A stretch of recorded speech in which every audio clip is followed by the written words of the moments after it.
Career best എന്നൊക്കെ പറഞ്ഞാൽ രമേശ് ചേട്ടൻ എനിക്ക് തോന്നുന്നു കപ്പൽ മലയാളിക്ക് ശേഷം രമേശ് ചേട്ടന്റെ കരിയർ ബ്രേക്ക് ആയിരിക്കും ഈ സാധനം. നിന്റെ നാക്ക് നല്ലതാണോ? ശരിയാ, ശരി. ഈ പടം ഒട്ടും ഒരു മോശം പടമല്ല. ഇത് നല്ലോണം നല്ല സിറ്റുവേഷണൽ കോമഡീസ് ഒരുപാടുണ്ട്. കുടിക്കാൻ പൈപ്പിലും വെള്ളമില്ല, കെറ്റിലും വെള്ളമില്ല. അഹങ്കാരം പറയല്ലോ. അതിന്റെ കുറച്ച് ഭാഗങ്ങൾ കണ്ടിട്ട് ഹോ എനിക്ക് എന്നോട് തന്നെ ബഹുമാനം തോന്നിട്ട് ഞാൻ കുറച്ചേരം എഴുന്നേറ്റുന്നു. ഞങ്ങള് ഒരുപാട് കഷ്ടപ്പെട്ടാണ് പടം പിടിക്കുന്നത്. അപ്പം നിങ്ങളാരും ഈ റിവ്യൂവേഴ്സിന്റെ ഒപ്പീനിയൻ കണ്ടിട്ടല്ല സിനിമ കണ്ടത്. നിങ്ങളെല്ലാവരും തിയേറ്ററിൽ പോയി നിങ്ങൾ സിനിമ കണ്ടിട്ട് നിങ്ങൾ വിലയിരുത്തണം. അല്ലാണ്ട് റിവ്യൂവേഴ്സ് പറയുന്നതല്ല കേട്ടിട്ട് അല്ല പടം കണ്ടത്. അതുമായിട്ട് എനിക്ക് കിട്ടുന്നു വെച്ചതാണല്ലോ. അവൻ എന്താ പറഞ്ഞത്?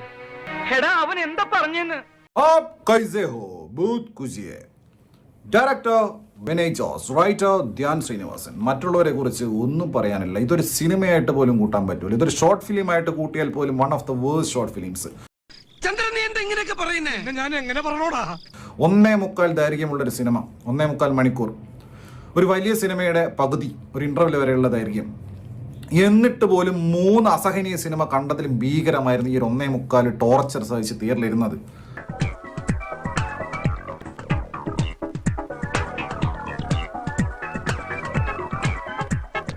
ഇപ്പോഴത്തെ വേദന കണക്കിലെടുക്കണ്ട.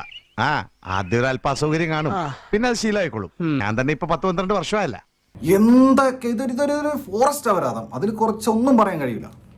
എന്തൊക്കെയാ ഇതിൽ പറയുന്നത്, എന്തൊക്കെയാ കാണിക്കുന്നത്. ഒരു രാത്രി നടക്കുന്ന എന്താ സംഭവം കണ്ട? ഒരു രാത്രി നടന്നിട്ട് തന്നെ ഇത്ര എങ്ങനെ മതി, ഇനി പറയണ്ടൊന്നും. നീ അങ്ങനൊന്നും പറയാൻ പാടില്ലായിരുന്നു.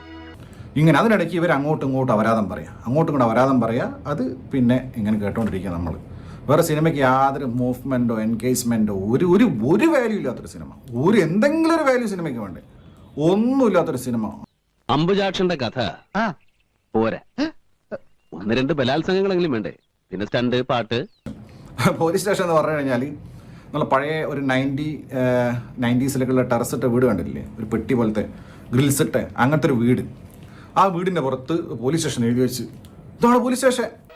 ഇത് കലാപരല്ലേ? ഇതാണ് ഞങ്ങളുടെ പ്രത്യേകത. എന്നിട്ട് പോലീസ് സ്റ്റേഷനിൽ കാരണമെങ്കിൽ നമ്മുടെ കൊലയിൽ കയറിയിട്ട് ഡോറിന് മുട്ടൂലേ, അതുപോലെ മുട്ടണം. മുട്ടിക്കഴിഞ്ഞാൽ വാല് തുറക്കും പോലീസ് സ്റ്റേഷന്റെ. ഒരു വീടിൻ്റെ അകത്ത് കുറച്ച് ഷെൽഫും 2 ടേബിളും പിന്നെ ഒരു വയർലെസ്സും പിന്നെ ബാക്ക്ഗ്രൗണ്ടിൽ ഒരു സൗണ്ട് വിട്ട് പോലീസ് സ്റ്റേഷനായി. ഒരു മാറ്റവും ഇല്ല. പണ്ടും ഈ വക ഉടായ്പകൾ തന്നെയായിരുന്നല്ലോ. ഇങ്ങനെ തട്ടിപ്പ് സിനിമ പറഞ്ഞ ഇതാണ് സിനിമ എന്ന് പറഞ്ഞിട്ട് തിയേറ്ററിൽ ഇറക്കുക. ഇതാണ് സാധനം.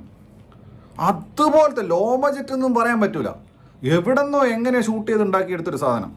നിങ്ങൾ എന്നിൽ നിന്ന് അത്ര പ്രതീക്ഷിച്ചാമേട്ടോ. ഒന്ന് പൊട്ടുമ്പോ അടുത്തേൽ രക്ഷപ്പെടാന്ന് കരുതി, പക്ഷെ എല്ലാം പൊട്ടി. മനഃപൂർവ്വമല്ല, സംഭവിച്ചു പോയി.